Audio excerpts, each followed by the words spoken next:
It started with an offer that seemed almost harmless. That afternoon in the office, they placed a dubious agreement in front of me with confident smiles. They thought I'd nod, that I'd stay silent. But they misjudged me. The nod or shake of my head that day turned me into someone they never expected, the one who would tear their plan apart from the inside. Everything changed when I said no. They wanted my silence. Instead, they got their worst nightmare. My name is Emily Carter, and I've spent the last 12 years of my life chasing truth through the maze of lies that powerful people build around themselves. At 34, I'd already seen enough corruption to fill several lifetimes. But nothing quite prepared me for what was about to unfold in Grayford, the industrial city I'd called home since my divorce 3 years ago. The Beacon Herald's newsroom buzzed with its usual controlled chaos that Tuesday morning. Phones rang incessantly.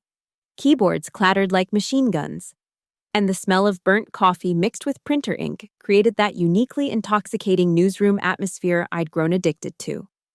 My desk sat in the investigative unit's corner, deliberately positioned where I could see everyone but tucked away enough to work undisturbed.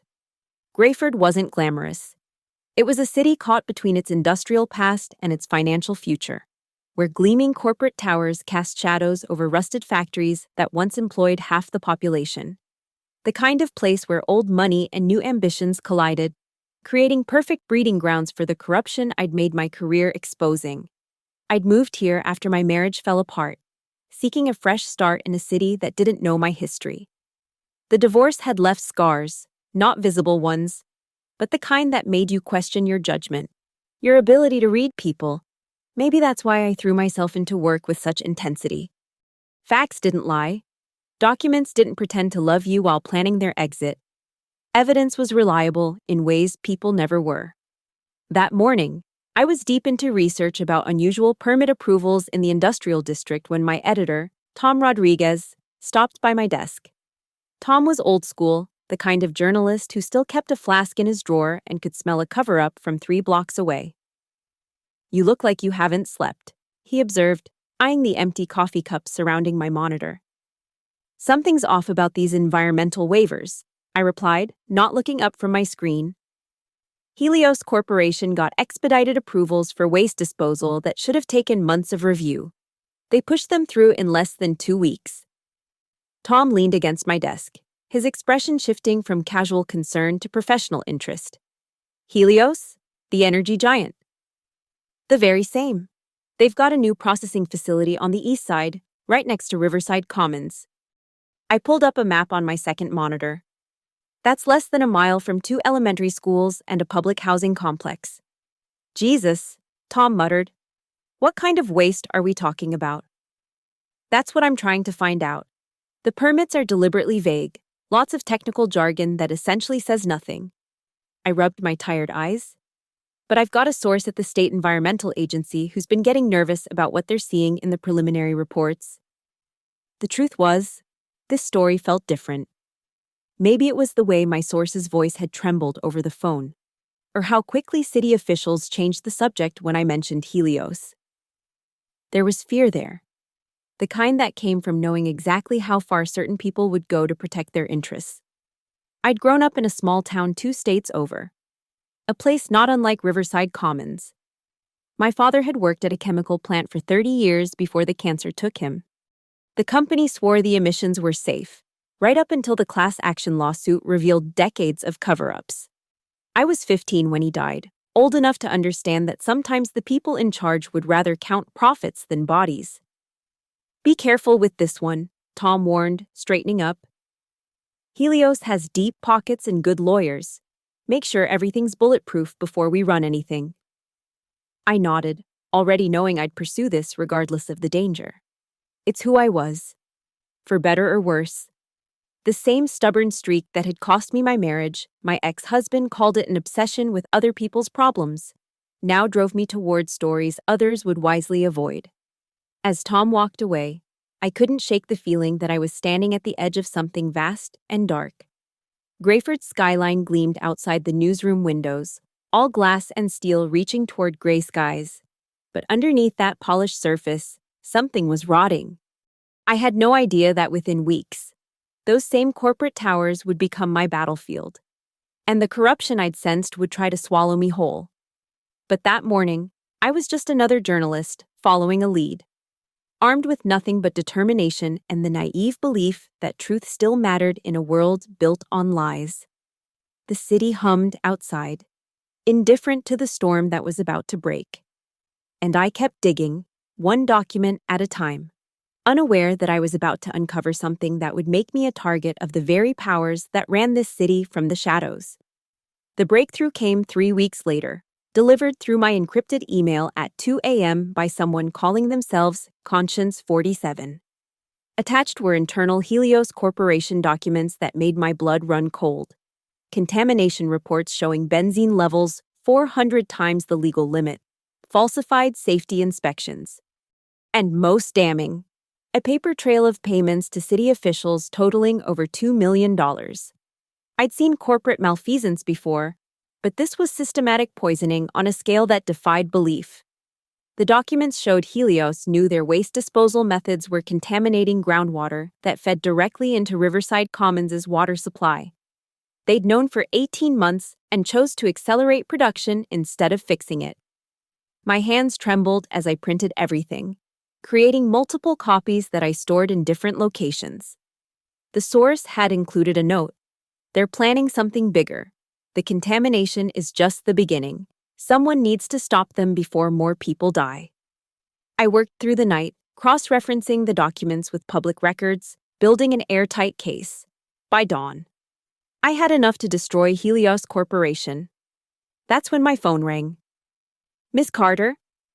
The voice was smooth, cultured, with just a hint of southern drawl. "My name is Richard Brennan.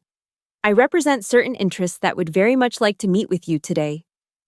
Regarding your recent research endeavors, we believe there might be some misunderstandings that could be cleared up over lunch. The Meridian Club, 1 o'clock?"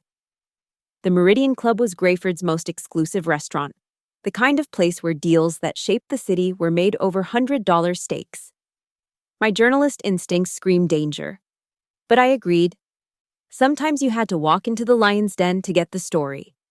I arrived 10 minutes early, wearing my best blazer, armor for a different kind of battle.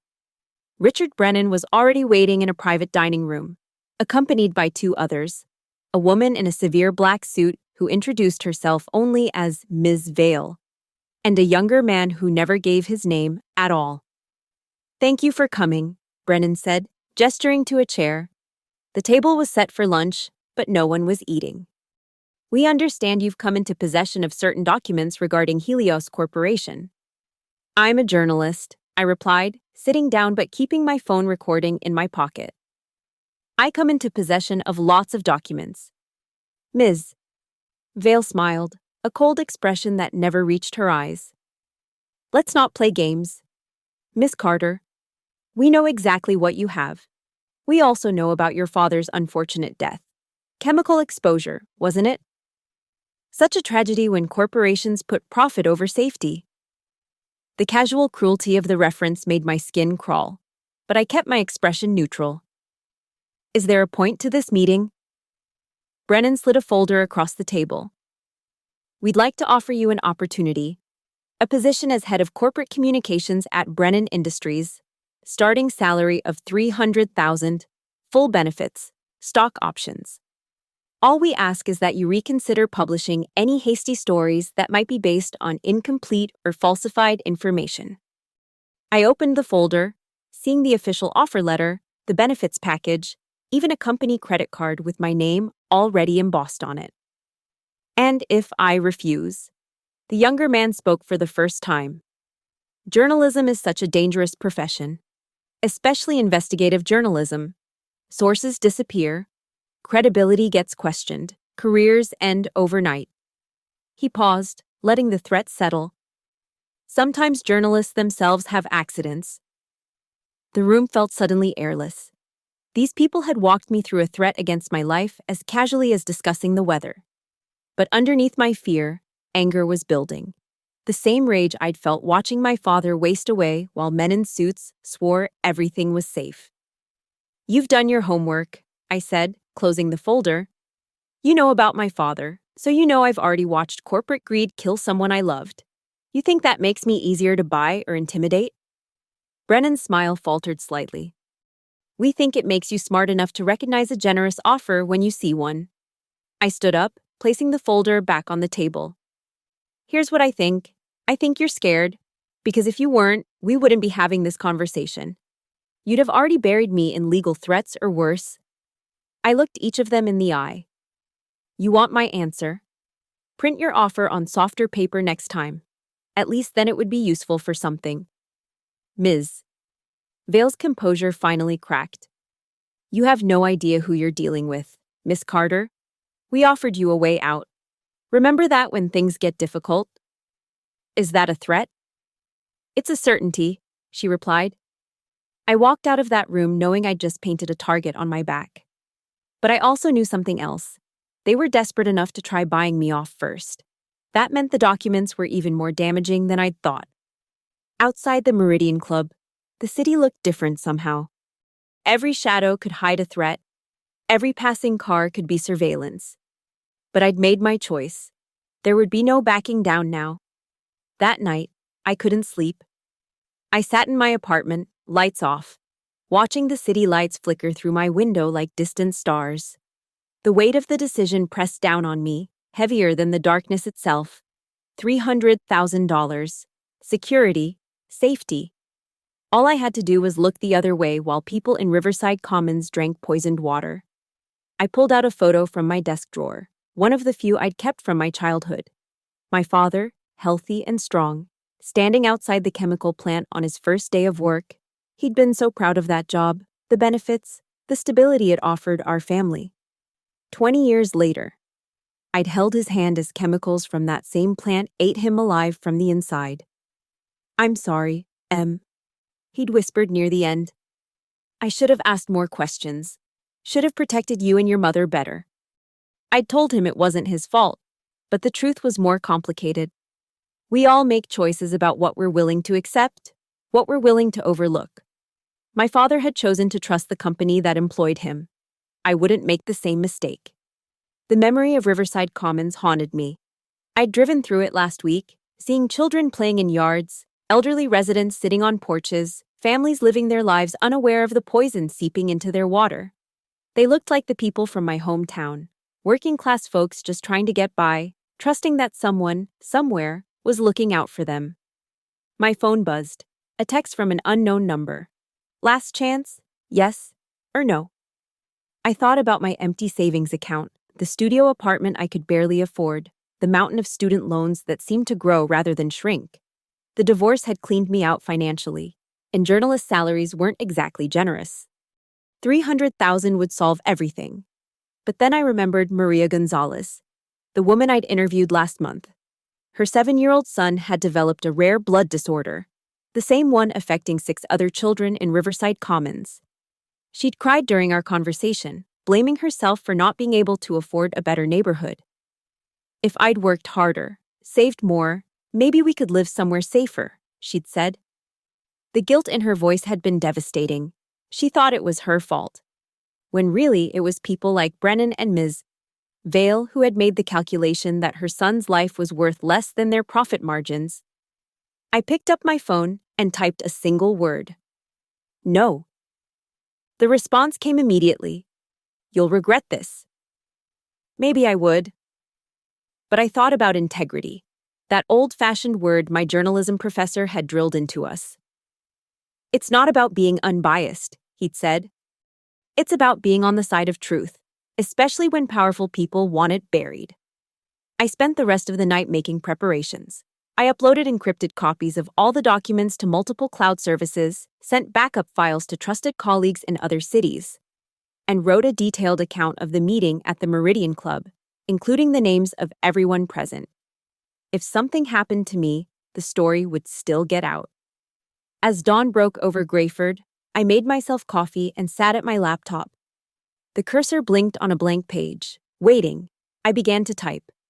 Helios Corporation knowingly poisoned thousands of Grayford residents while paying city officials to look the other way. This is their story. My phone rang. Tom Rodriguez. Emily, I heard you had an interesting lunch yesterday. News travels fast. Are you okay? I considered the question. Was I okay? I just turned down life-changing money and made enemies of people who'd casually threatened my life. My hands were shaking slightly, and I'd checked my door lock 6 times since getting home. I'm angry, I said finally, and tired, and scared, but mostly angry. Good. Tom said. Angry journalists change the world. Scared ones just change jobs.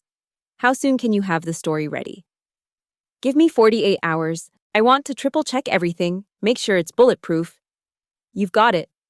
And Emily? Watch your back. These people don't play games.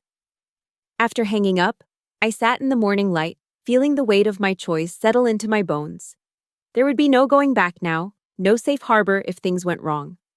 But as I looked at the Helios documents spread across my desk, I felt something else too. Purpose. This wasn't just about revenge for my father or justice for Riverside Commons. It was about the fundamental question of what kind of person I wanted to be. They'd offered me comfort in exchange for my conscience, assuming everyone had a price. They were wrong about mine. I thought about Brennan's smooth voice, Ms. Vale's cold smile, the younger man's casual threats. They believed their money and power made them untouchable. They were about to learn otherwise. The fear was still there, coiled in my stomach like a living thing. But stronger than the fear was the determination. They wanted me to disappear, to become another journalist who chose comfort over truth. Instead, I would become their worst nightmare, someone who couldn't be bought, intimidated, or silenced. The city hummed outside my window, oblivious to the war about to begin. Somewhere in those gleaming towers, they were probably discussing their next move, confident I'd eventually break. They didn't know me at all. The retaliation started within 12 hours of my refusal. First, my credit cards stopped working, all of them, simultaneously, while I was buying groceries. The clerk's sympathetic smile as I fumbled for cash did nothing to ease the humiliation or the growing fear. Then came the phone calls at 3 a.m., silence on the other end, just breathing. My internet service was mysteriously disconnected. My car tires were slashed while parked outside my apartment, but it was the brown envelope slipped under my door that truly shook me. Inside were photos of me taken over the past week, at the coffee shop, leaving the gym, walking to my car. In each photo, a red X was drawn over my face. The message was clear: we're watching, and we can reach you anywhere. I called Tom immediately. They're escalating, I said, trying to keep my voice steady. Come stay at my place, he offered. My wife and I have a spare room. No. If they're willing to do this to me, I won't put your family at risk. The next morning, I noticed a black sedan following me to work. It maintained a perfect 3-car distance, professional and obvious. They wanted me to know I was being watched. At the office, half my colleagues avoided eye contact. The other half whispered when I walked by. Word had gotten out that I was investigating Helios, and everyone knew what that meant. Jennifer, our intern, was the only one brave enough to approach me directly. Someone from HR came looking for you, she said quietly. They were asking about your mental health history, if you'd shown any signs of instability. The groundwork for discrediting me had begun. Classic playbook: paint the whistleblower as unstable, unreliable, possibly dangerous. I'd seen it happen to other journalists who'd gotten too close to powerful interests. That afternoon, things escalated dramatically. I was driving home, the black sedan still following, when a delivery truck ran a red light, heading straight for my driver's side door. I yanked the wheel hard right, tires screaming, and the truck missed me by inches. It never stopped. The black sedan disappeared in the chaos. My hands shook so badly I could barely dial 911. The responding officer took my statement with obvious skepticism. You sure the light was red? He asked. Stress can affect perception, make accidents seem deliberate. Check the traffic cameras, I insisted. Unfortunately, that intersection's cameras have been down for maintenance all week, he replied, not meeting my eyes. Everything was coordinated, planned, professional. These weren't amateur intimidation tactics. This was a sophisticated operation designed to break me psychologically before they had to resort to anything more permanent. That night, an anonymous letter arrived via email. Ms. Carter, your recent behavior suggests you're experiencing significant stress. Perhaps a leave of absence would be beneficial for your health. Workplace accidents are surprisingly common for those who push themselves too hard. Consider this friendly advice from someone who has your best interests at heart. P.S. Your mother in Portland is lovely. It would be unfortunate if your choices affected her retirement. They'd brought my mother into it. She was 72, living alone in a retirement community. The threat was implicit but clear. I called her immediately, trying to keep my voice light as I suggested she visit her sister in California for a few weeks. Just missing you, Mom. Thought some family time would be nice. I sat in my dark apartment, every sound making me jump. The walls felt like they were closing in. This was what they wanted, to make me so paranoid, so exhausted, that I'd either give up or make a mistake they could exploit. My laptop dinged with a news alert, a small article buried on page 6. Local journalist under investigation for falsifying sources. The article cited unnamed sources claiming I'd fabricated stories in the past. Complete lies, but once doubt was planted, truth became irrelevant. I pulled out the Helios documents again, spreading them across my coffee table. Each page represented someone's suffering. Families drinking contaminated water, children developing mysterious illnesses, officials taking bribes to look the other way. The weight of their pain made my own fears seem smaller somehow. My phone rang. Unknown number. Having second thoughts yet? It was Ms. Vale's voice, cold and amused. Actually, I'm having clarity, I replied. Every threat you make proves how important this story is. You're very brave for someone so alone. No husband to protect you anymore. No colleagues willing to stand with you.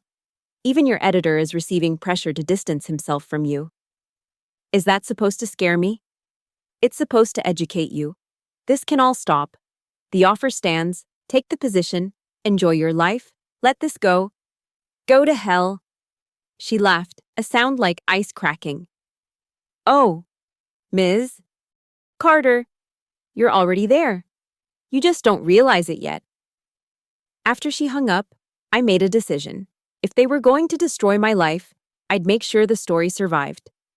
I began live streaming on my social media, documenting everything, the surveillance, the threats, the intimidation tactics. If something happened to me, there would be a record. If you're watching this and I'm gone, I said to the camera, know that Helios Corporation and their enablers did this. The documents are real. The contamination is real. Don't let them bury the truth with me. The video went viral within hours. Suddenly, I wasn't alone anymore. Messages of support flooded in. Other journalists reached out, offering to help. Environmental activists shared their own experiences with corporate intimidation. They'd wanted to isolate me, but instead, they'd created a witness pool thousands strong. Every threat now had an audience. Every act of intimidation was documented in real time. The game had changed, and they knew it. The unexpected message came through an encrypted app at midnight. I was in the room when they decided to poison those people. I can't live with it anymore. M.H. Marcus Hale. I'd seen his name on several Helios documents. Senior Vice President of Operations, fired 6 months ago for restructuring purposes. I messaged back, how do I know you're real? Within minutes, he sent a photo of himself holding today's newspaper alongside his Helios corporate ID. His face looked haunted, aged beyond his 45 years. Meet me tomorrow. Riverside Commons Community Center. 10 a.m. Public place. Lots of witnesses. I arrived early, choosing a table near the emergency exit with clear sightlines to all entrances. Marcus showed up precisely on time, looking over his shoulder constantly. He'd lost weight since his corporate headshot, his expensive suit hanging loose on his frame. They destroyed my life when I started asking questions. He began without preamble. 20 years with the company, and they erased me in a single afternoon. Why come forward now? He pulled out his phone, showing me a photo of a young boy. My nephew, just diagnosed with leukemia. He lives in Riverside Commons. His voice cracked. I helped design the waste disposal system. I knew what we were doing. Over the next hour, Marcus laid out everything: the deliberate cost-cutting measures, the falsified environmental reports, the meetings where executives laughed about acceptable losses. He had recordings, secretly captured on his phone during board meetings where they discussed the cover-up. The contamination is just phase 1, he said, leaning forward. They're planning to buy up all the property in Riverside Commons once people start getting sick enough to leave. They'll clean it up after the purchase, redevelop it into luxury condos. They're literally poisoning people out of their homes. The scope of the evil was breathtaking. You have proof? He slid a flash drive across the table. Everything's on there: emails, memos, recordings, financial projections showing the profit from the redevelopment plan. Why should I trust you? You were part of this. I was, he admitted, the shame visible on his face. I told myself I was just following orders, that someone else would stop it, but no one did. And now my nephew is dying because of decisions I helped make. He met my eyes. I don't want redemption, I want justice. That afternoon, I received another unexpected call. Rachel Dunn, a young attorney from the Public Justice Foundation, had seen my live streams. I've been building a class action case against Helios for months, she said. But I couldn't find an insider willing to testify. If your source is real, we can destroy them legally while you destroy them publicly. We met at her office, a cramped space in a building that had seen better days. Rachel was everything corporate lawyers weren't: passionate, idealistic, and working for barely above minimum wage because she believed in justice. I grew up in a neighborhood like Riverside Commons, she explained, reviewing Marcus's documents. Environmental racism disguised as business development, they always target communities that can't fight back. She was 28, fresh from Harvard Law, and could have been making 6 figures at any corporate firm. Instead, she was here, fighting impossible battles against billion-dollar companies. This is it, she breathed, listening to one of Marcus's recordings. This is what we needed. With his testimony and your investigation, we can file criminal charges, not just civil. We spent the next week building our strategy. Marcus provided insider knowledge, mapping out Helios's organizational structure, identifying key players, explaining their tactics. Rachel worked on legal angles, finding precedents, preparing briefs. I continued investigating, using Marcus's information to uncover even more evidence. We made an odd team: the guilt-ridden executive, the idealistic lawyer, and the angry journalist. But we shared a common purpose: bringing down Helios Corporation. They'll come after all of us, Marcus warned during one late-night strategy session. They have a security team that makes the CIA look amateur. Let them come, Rachel replied, her young face set with determination. Every move they make against us becomes evidence of consciousness of guilt. We establish secure communication channels, using encrypted apps and meeting in different locations each time. Marcus moved to a motel outside the city, paying cash, staying off the grid. Rachel started carrying pepper spray and taking self-defense classes. I continued live streaming everything, creating an insurance policy through transparency. The surveillance on me intensified. Now there were multiple cars, rotating shifts. My apartment was broken into while I was at work, nothing stolen, but everything slightly moved. A message that they could reach me anywhere. Someone called my mother, telling her I was having a mental breakdown, suggesting she have me committed for my own safety. But for every escalation from Helios, our alliance grew stronger. Marcus's guilt drove him to remember more details, access hidden files he'd saved. Rachel's legal mind found creative ways to use existing laws against corporate malfeasance. My investigation skills connected dots that had seemed unrelated. You know what's funny? Marcus said one evening, reviewing the latest batch of evidence. They created us. Their own actions brought together the 3 people with the perfect combination of knowledge, skills, and motivation to destroy them. He was right. Alone, Each of us would have failed. Marcus had information, but no platform. Rachel had legal knowledge, but no evidence. I had investigative skills, but no insider access. Together, we were Helios's worst nightmare. They're going to make a final offer soon, Marcus predicted. When they realize intimidation isn't working, they'll try to buy us all off. It's their last move before things get truly dangerous. And when we refuse, I asked, then we better be ready for war, he replied. Because they'll stop pretending to play by any rules at all. Looking at my unlikely allies, I felt something I hadn't experienced since this began. Hope. We were David facing Goliath. But we had something they didn't expect, each other. Helios's counterattack came like a tsunami. I woke up to find my face plastered across the morning news with the headline, "Disgraced Journalist Fabricates Corporate Conspiracy." They'd manufactured a complete narrative, forged emails suggesting I'd been paid by Helios's competitors, doctored photos showing me meeting with known eco-terrorists, even a deepfake video of me admitting to fabricating sources. This is insane, Rachel said, watching the coverage in her office. They're accusing you of exactly what they're doing. It's called projection, Marcus replied grimly. Standard corporate crisis management. Accuse your accuser of your own crimes. My phone hadn't stopped ringing. Reporters who'd once respected me now wanted statements about the scandal. Tom Rodriguez was forced to place me on administrative leave pending an internal investigation.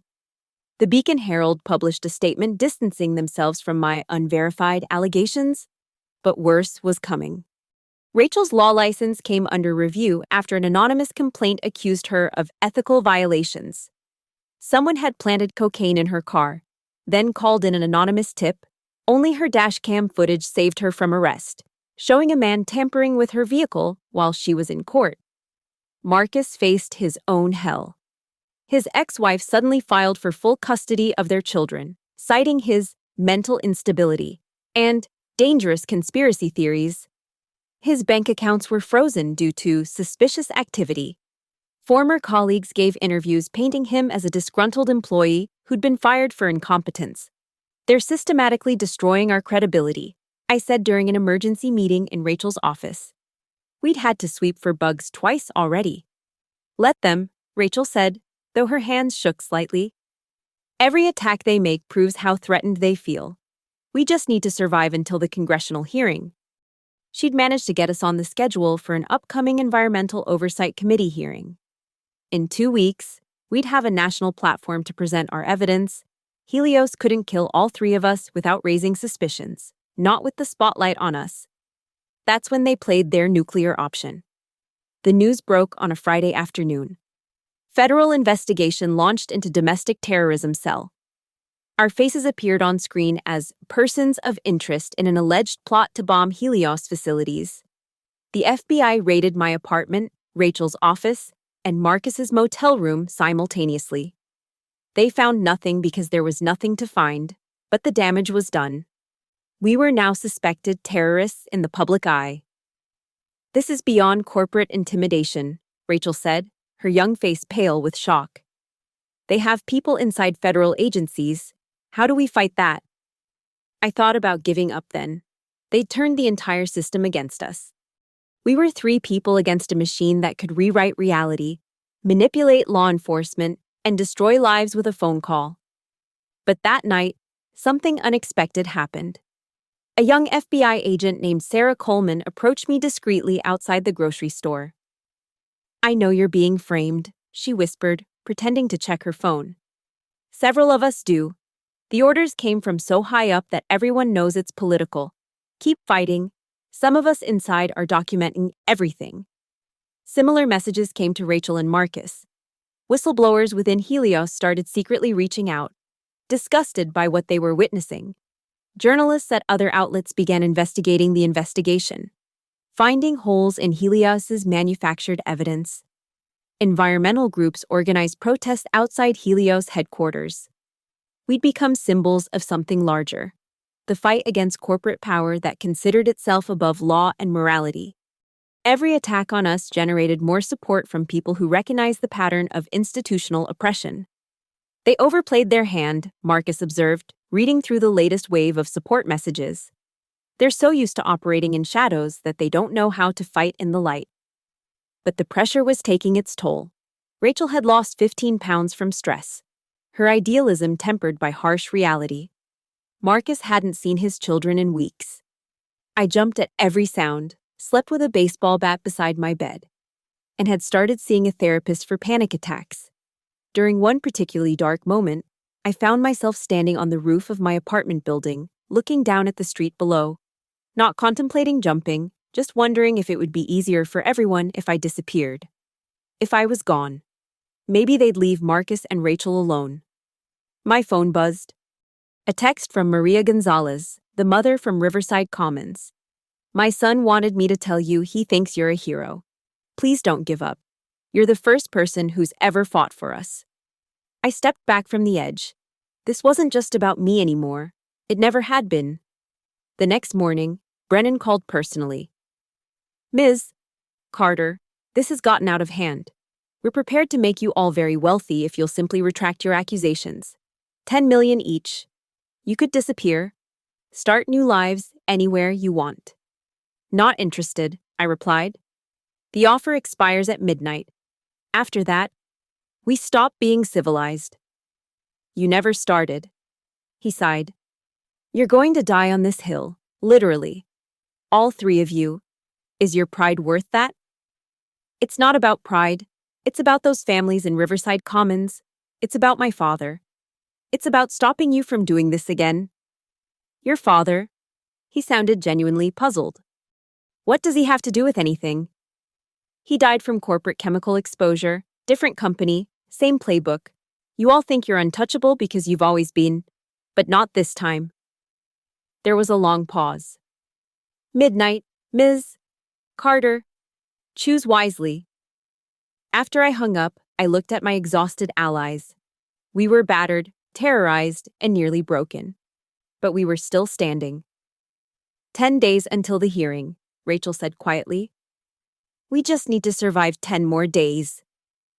Marcus laughed bitterly. You realize they'll never let us make it to that hearing, right?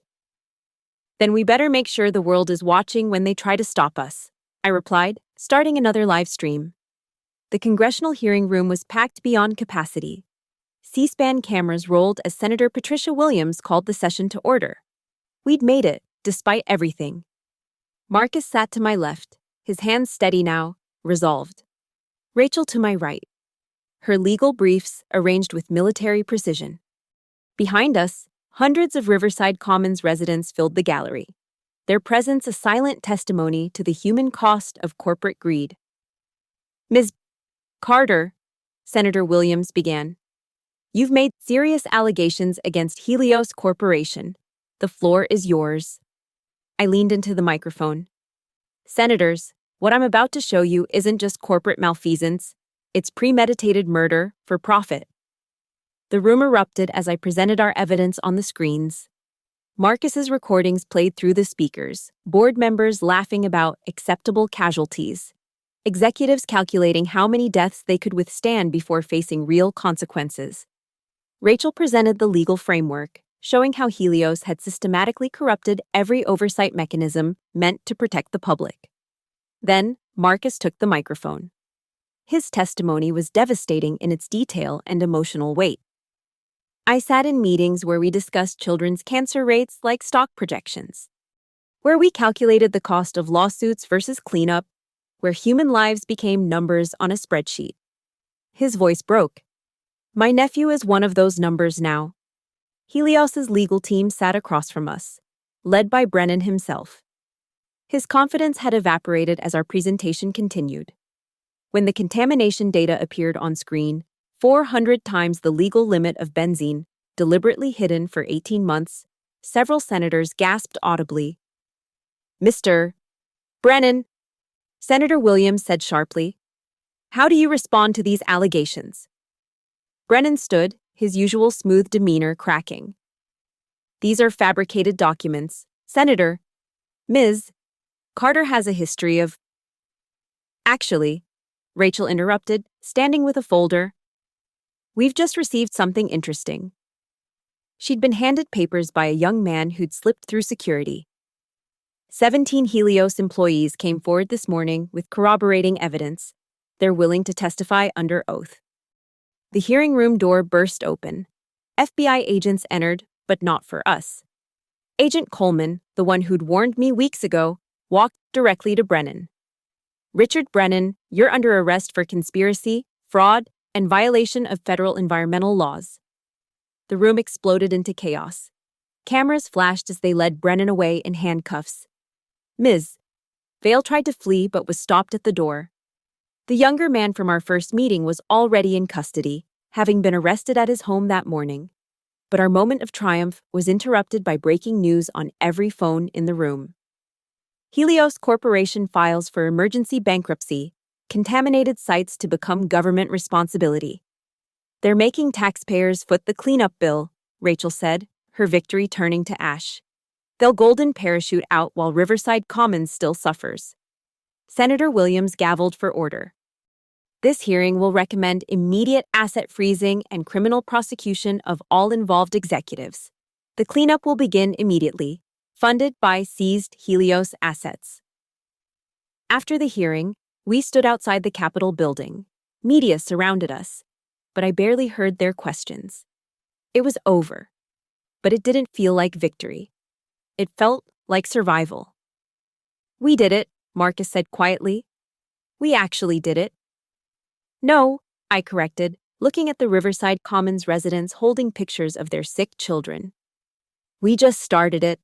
The real work begins now." Rachel was already planning the civil suits, ensuring victims would be compensated. Marcus had agreed to work with federal prosecutors, providing insider testimony for criminal trials. And me? I had a story to write, not just about Helios, but about the system that enabled them. 3 months later, I stood in Riverside Commons watching cleanup crews finally begin their work. The water treatment systems were being replaced. Families were receiving medical care. It wasn't enough. Nothing could give back the lives lost or health destroyed. But it was something. Maria Gonzalez found me there, her son beside her, thin but smiling. "He's responding to treatment," she said, tears in her eyes. "The doctors say he has a chance now." That evening, I walked through downtown Grayford alone. The Helios Tower stood empty, their logo being removed by workers. Brennan was awaiting trial, his assets frozen, his reputation destroyed. Ms. Vale had fled the country, but was being pursued by international authorities. The younger man had turned state's evidence, revealing the full extent of the conspiracy. My phone rang. "Tom Rodriguez. You ready to come back to work? I've got another investigation that needs your particular skills." "What kind of investigation?" 3 chemical companies, 2 cities, same pattern as Helios. I thought about the cost, the sleepless nights, the terror, the isolation. Then I thought about Maria's son, about my father, about all the families still drinking poisoned water somewhere while executives calculated acceptable losses. "Send me the files," I said. As I walked home, my reflection caught in a storefront window. I looked older, harder, marked by the battle. But I also saw something else: purpose. They'd tried to break me with fear and temptation. They'd failed. The war against corporate power wasn't over. It would never be over. But now they knew we were watching. Now they knew some of us couldn't be bought or broken.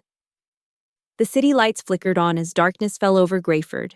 Somewhere, in another boardroom, another group of executives was probably making another calculation about acceptable losses. They just didn't know yet that their number was already up. 6 months had passed since the hearing. The trials were ongoing, each day revealing new depths of Helios's depravity. Brennan got 25 years, no possibility of parole. Ms. Vale was extradited from Montenegro and faced life in prison. The company's assets were liquidated, every penny going to victim compensation and cleanup efforts. But victory, I'd learned, was never as clean as you imagined it would be. I stood alone in Grayford's main square on a gray December evening, watching the city transform around me. The Helios building had been converted into a medical center for environmental illness victims. Riverside Commons had become a symbol of environmental justice. Its cleanup a model for other contaminated sites nationwide. The story had changed laws, sparked a national conversation about corporate accountability. Yet I felt hollow. The cost of winning had been everything I thought I was. The woman who'd walked into that first meeting with Brennan, naive, idealistic, believing truth alone could triumph, was gone. In her place stood someone harder, someone who understood that justice was something you had to tear from the world's clenched fist. Rachel found me there. She'd aged too, the young idealist replaced by a seasoned warrior. Her public justice foundation had received millions in donations after our case. She was leading a national movement now. But her eyes carried the same weight mine did. "You okay?" she asked. "I keep thinking about what Brennan said during his sentencing, that there are hundreds more like him, that we'd only caught the one stupid enough to get caught. That's why we keep fighting. Do we?" I turned to her. "Or do we just become what we're fighting against? Ruthless, calculating, willing to destroy lives for our cause?" She didn't answer immediately. We'd both done things during the battle that haunted us. The surveillance we'd turned on Helios employees, the families we'd exposed to media scrutiny, the informants we'd pressured. We told ourselves it was justified, that the greater good demanded it. But late at night, I wondered if that's exactly what Brennan had told himself once. Marcus joined us, his own transformation complete. He'd become a government witness, testifying in case after case. His expertise in corporate corruption had made him invaluable to prosecutors nationwide. But his children still wouldn't speak to him, couldn't forgive his role in the poisoning, even though he'd tried to make it right. "They announced it today," he said quietly. 17 more companies under investigation based on our model. "You started something, Emily." "We started something," I corrected. "For whatever that's worth." We stood in silence, 3 people bound by shared trauma and purpose. The city lights reflected off the wet streets, creating a mirror world below our feet. Somewhere in that reflection, I could almost see the ghosts of who we used to be. My phone buzzed. Another journalist, another contamination story, another company thinking they were untouchable. The cycle never ended. There would always be another Helios, another Brennan, another community being poisoned for profit. "I'm leaving journalism," I said suddenly, surprising even myself. "I've got enough saved now. Maybe teach, write a book, something." Quieter. Rachel and Marcus exchanged glances. They'd been expecting this. "You've earned it," Rachel said. "You've done more than anyone could ask." But even as she said it, I knew it wasn't true. Tomorrow, there would be another email, another whistleblower, another story that needed telling. And despite everything, the exhaustion, the trauma, the cost, I'd probably answer that call. Because that's who I was now. Not the idealistic journalist who'd walked into this fight, but someone forged in its fire. I thought about my father, wondered if he'd be proud or horrified by what I'd become. Maybe both. "One more case," I heard myself saying. Tom sent me files about chemical companies in Ohio. Children getting sick. Same pattern as Helios. Marcus laughed, bitter and knowing. It's never just one more. He was right. This was my life now. An endless war against those who saw human suffering as an acceptable business expense. I'd won this battle, but the war stretched out infinitely before me. As I walked home through Grayford streets, past the memorial erected for Helios victims, past Riverside Commons where families were finally healing, I realized something. They'd offered me a deal to cover up their crimes, thinking everyone had a price. They'd been wrong about mine, but they'd still taken something from me. Not my integrity, but my innocence. The belief that good could triumph without becoming ruthless, that justice could be clean, that you could fight monsters without becoming one. The rain started falling, washing the city clean for another day's sins. I pulled my coat tighter and kept walking. Alone, but not lonely. Broken, but not beaten. Tomorrow, there would be another fight, another group of executives calculating acceptable losses. another community that needed someone willing to pay the price for truth. My refusal had blown up their plan, yes, but it had also blown up my life, reconstructing me into something I'm still learning to live with. Someone harder, perhaps necessary, but forever changed. In the distance, the Beacon Herald building glowed with late-night activity. Tom would be there, waiting with those Ohio files. Rachel would bring the legal framework. Marcus would provide the insider's perspective. And I would do what I'd been reborn to do: tear truth from the darkness, no matter the cost. Because in the end, that's what revenge really looks like. Not a moment of triumph, but a lifetime commitment to ensuring that what happened to Riverside Commons, to my father, to all those families, never happens again. Even if it means sacrificing the person you used to be on the altar of the person the world needs you to become. The city slept on, unaware that its guardian angel had devil's wings now. But sometimes, that's exactly what justice requires. Thank you so much for listening to this story. I'd love to know where you're listening from. Please share in the comments below so we can connect. Don't forget to subscribe to the channel and let me know your thoughts about Emily's journey. Did she make the right choice? What would you have done in her situation? Your insights make these stories come alive.